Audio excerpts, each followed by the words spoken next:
Today, we are tackling a really big, really important question. As we build these incredible, intelligent machines to help us, what happens to the human part of caring?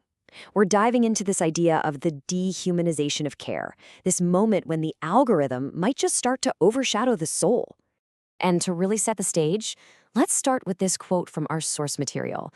Right away, you can feel it. This isn't just a technical discussion, is it? It's almost a spiritual one. We're not just creating code, we're trying to replicate the breath of life.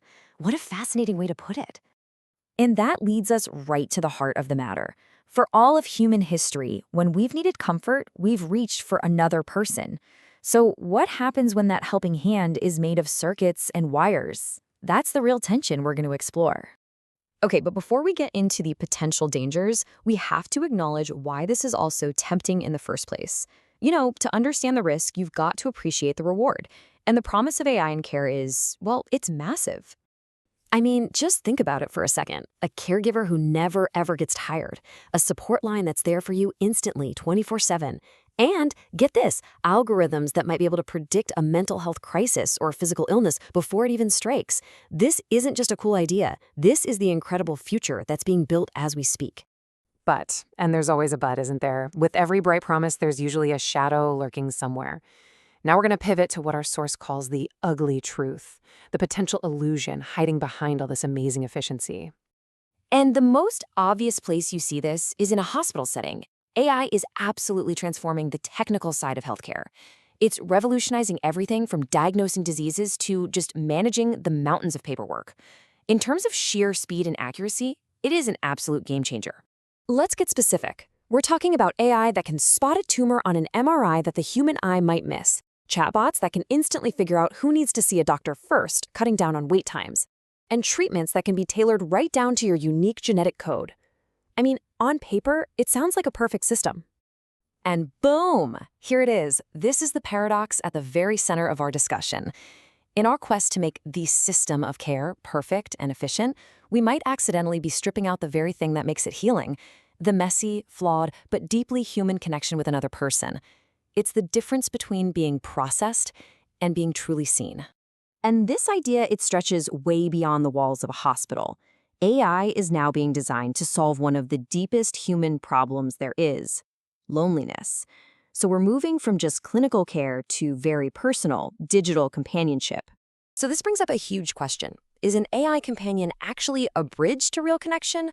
Or is it just a very, very sophisticated echo chamber? A perfect mirror that only tells you what you want to hear, and in doing so, maybe keeps you from the beautiful, messy reality of a real relationship? And that question leads us to what might be the most profound risk of all, something our source calls the erosion of the soul. The idea here isn't about what the technology does to us, but what our over-reliance on it might stop us from developing inside ourselves. The key skill we're talking about here is emotional intelligence, or EQ.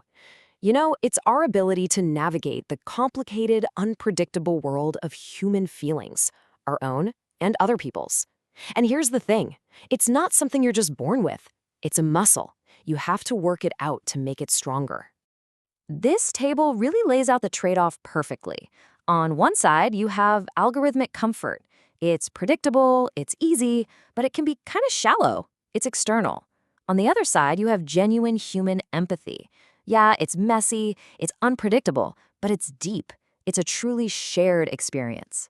One is a product, the other is a real connection. So what exactly is at risk here? Well, we might get used to just receiving perfect, predictable responses and forget how to actively listen to a real person. We might start relying on an app for comfort instead of building up our own internal strength. And maybe most importantly, we could start outsourcing the hard work of actually feeling and processing our emotions to a machine.